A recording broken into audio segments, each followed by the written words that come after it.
I thank Dr. Murli for inviting me to deal with this topic, comprehensive transdisciplinary echo.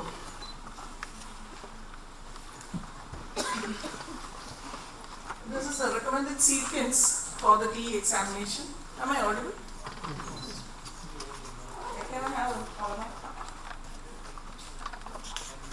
and can I please have a points?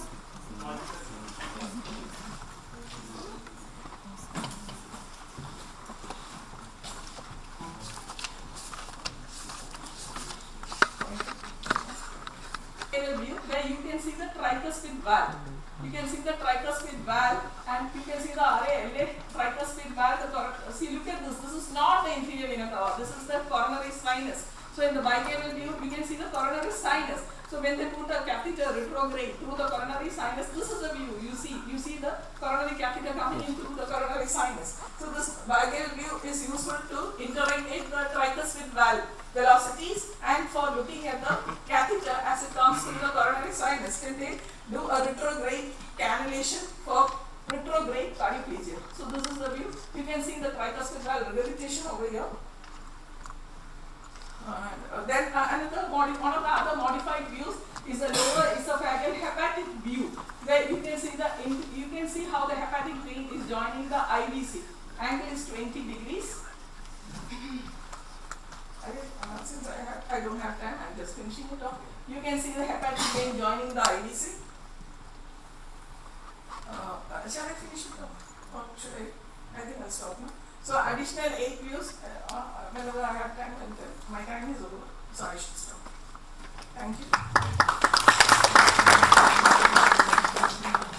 Thank you. So I'll be dealing with basics of echocardiography, and I'll follow a few images of image optimization later time permits. So echocardiography is nothing but the ultrasound of the heart. So let's try to understand the sound and ultrasound first. Sound is actually a longitudinal wave. It is a mechanical wave which traverses longitudinally within a medium, secondary to compressions and rarefactions that occur within a medium. So if you look at the velocity of the sound, actually depends upon the property of the medium itself. In case of solids, the velocity of sound is very high. That is because the molecules are compactly arranged, the compressions and rarefactions are going to occur in a faster rate, so the velocity is very high in solids. When compared to liquids, the velocity decreases because the molecules are more sparsely arranged. When you compare to that velocity of sound in gases, it is much slower. That is because the molecules are sparsely arranged over a large volume. Then what is the speed of sound we are interested in?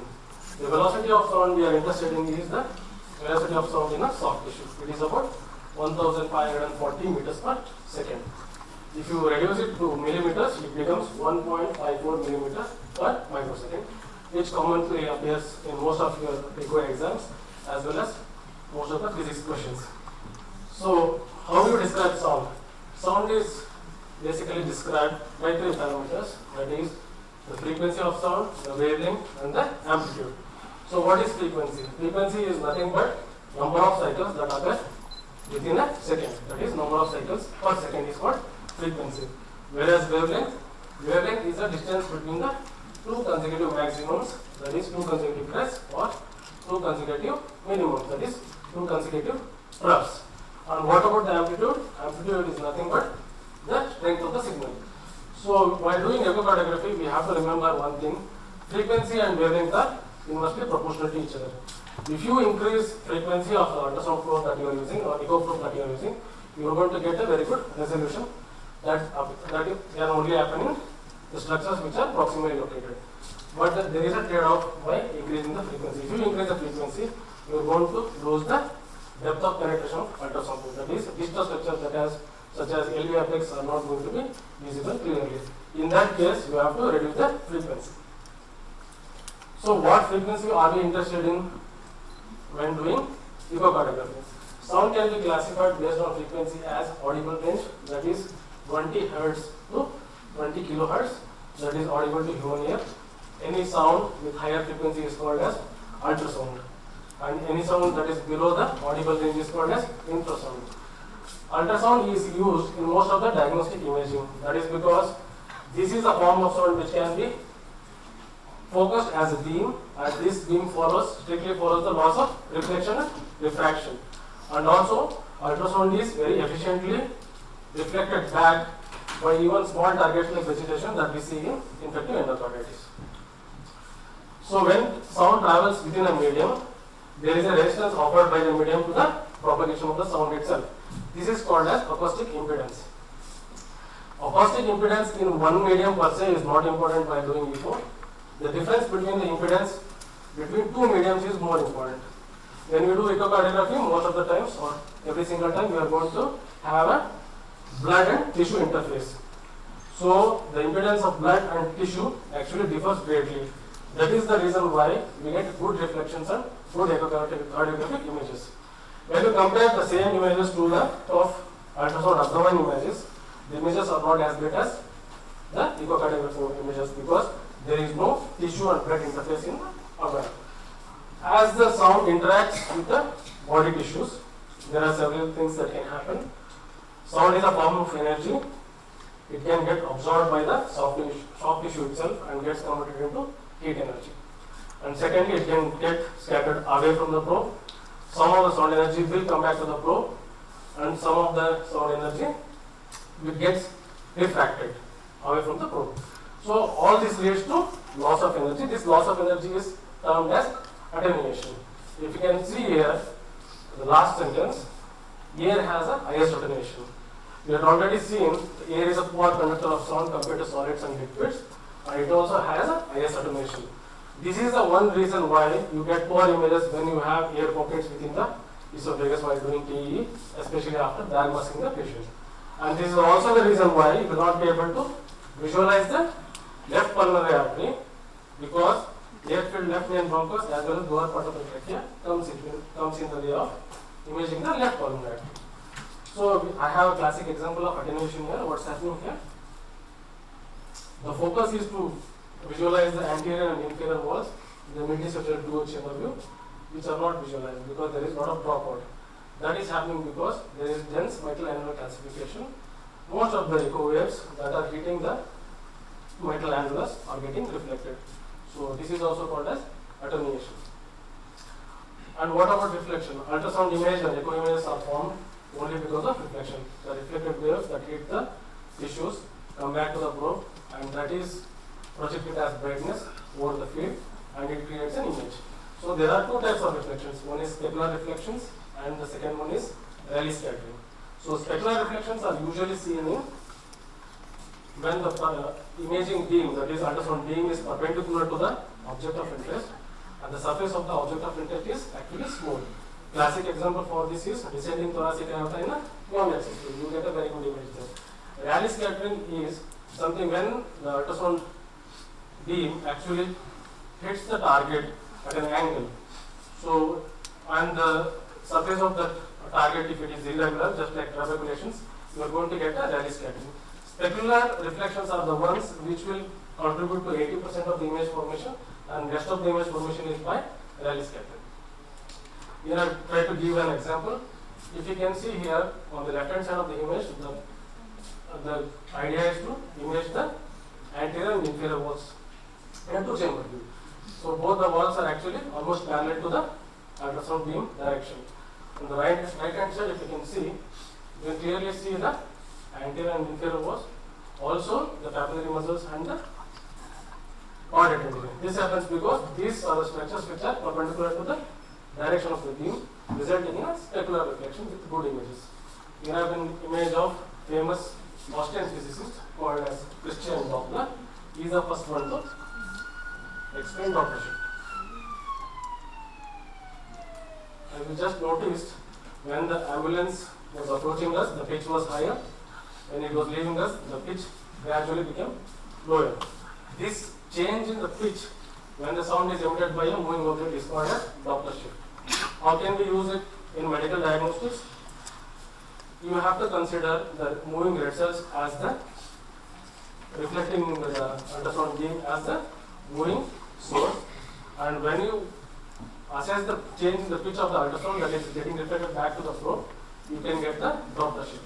If you look at the Doppler equation here, one thing that we have to remember, whenever you do Doppler integration, the alignment of the Doppler beam has to be in line with the direction of the blood flow.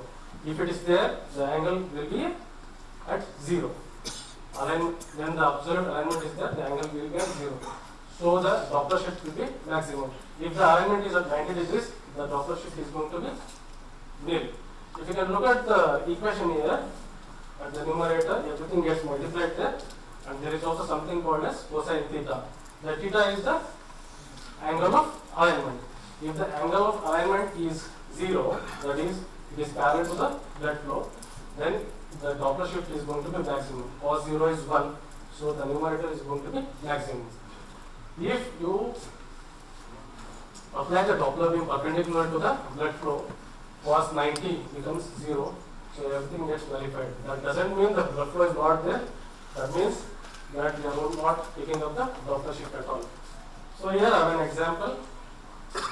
The blood is flowing from right to left and the transducer is firing the Doppler beam at an angle of 60 degrees. With this, we will not be able to calculate the maximum velocities or the gradients accurately, but one thing we can do is, you can actually qualitatively tell the blood is going away from the probe. I have an example here. Practically, I have taken a deep transcatheter tube here and I have taken a blood flow continuous wave Doppler across the aortic band. If you can see on the left hand side of the image, the alignment of the Doppler beam is almost parallel to the blood flow. The velocities I am getting here is about 1 meter per second. On the right hand side, I have held slightly, so the velocities I am getting here is 0.5 meters per second in the same patient with same hemodynamics. So this is just to highlight the importance of alignment of your Doppler beam to the direction of the blood.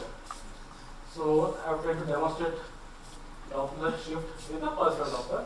This is the descending arrow time, long axis view. If you can see, the normal blood flow is from the right hand side to the left hand side. From the right hand side, when the blood flow moves, there is actually a deflection on the deflection above the level of baseline. When you put it on the left hand side, the deflection is below the level of baseline. You can see when the Doppler beam was perpendicular, there was no Doppler shift, as you can see now. So spectral Doppler, we have two types of spectral Doppler. One is continuous wave and pulse wave Doppler. And the slight modification of the Doppler, we have colorful Doppler as well. So what happens with continuous wave Doppler? Continuous wave Doppler, the probe has two sets of crystals or two crystals. Both one set of crystals will fire the Doppler beam continuously, and the other crystal continuously receive the signal that are reflected back from the red blood cells. So what happens here is both the crystals are working continuously. So the duty factor is 1, that is 100% of the times both the crystals are working.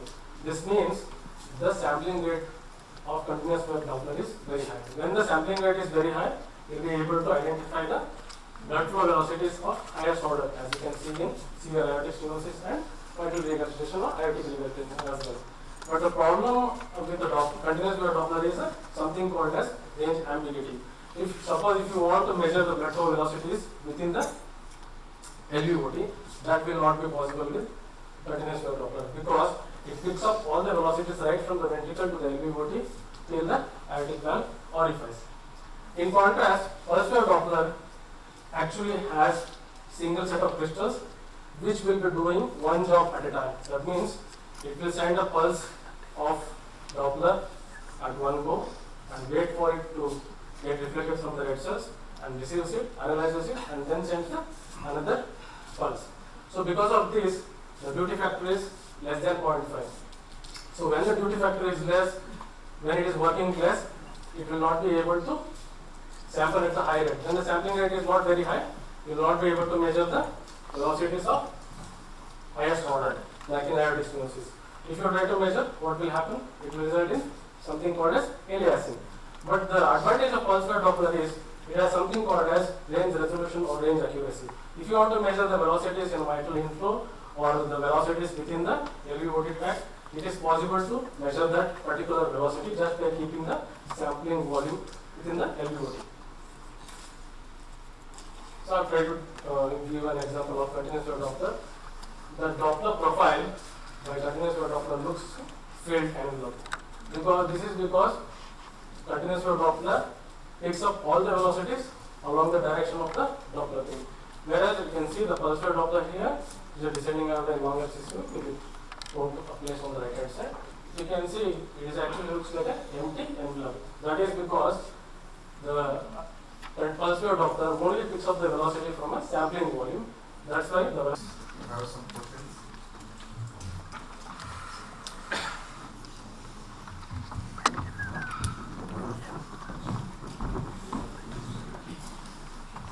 Any questions? Please be interactive.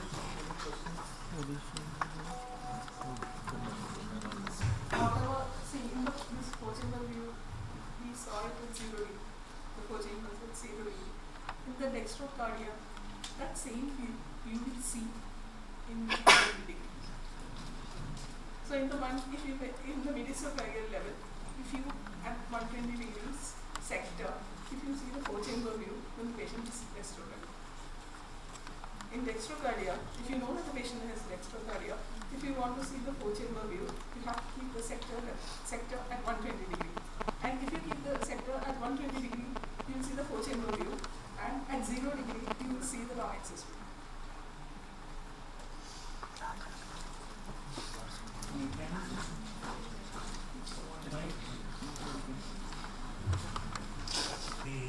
The right leg comes onto the left side, left comes on the right side, and just P5 comes on the right side, and you get the four-chamber view at 180 degrees.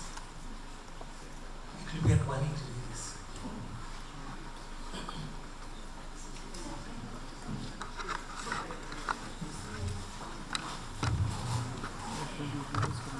We are doing second practice, 180 degree, we are considering as the 0.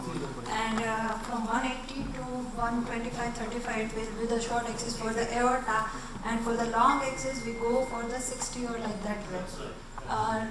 Many a time we are practicing, so you can see this view better. And because your mind is set for this normal view, if you start doing with 180, and the whole the things are similar mirror image of the things what you are doing for the routine left normal heart. Because there is always on the nomology, there is always a button if we really want to interchange left and right side. If you just interchange it, then your mind is already set for You can do the same, these also. Any more questions? Basically, when mesocardia, this is really very difficult. We face the trouble when it is a mesocardia. Routine dextrocardia and routine thing is not different, but mesocardia we have to optimize our image. We have to do many hard homework, and then we do. I think there is no way given the mesocardia properly. We have transesophageal echocardiography book of congenital heart disease. But I have not read about the mesocardia. Mesocardia is really something. Sir, I request you next time you ask some seniors to do the mesocardia images and such type of old things. It's really helpful to students as well as faculties also, because it's not given much in the books also. Thank you. In addition to the 20 standard views, in 2013 JAS, for the first time the additional 8 views came. So those 8 views can also be practiced. In addition to that, we have some other views also.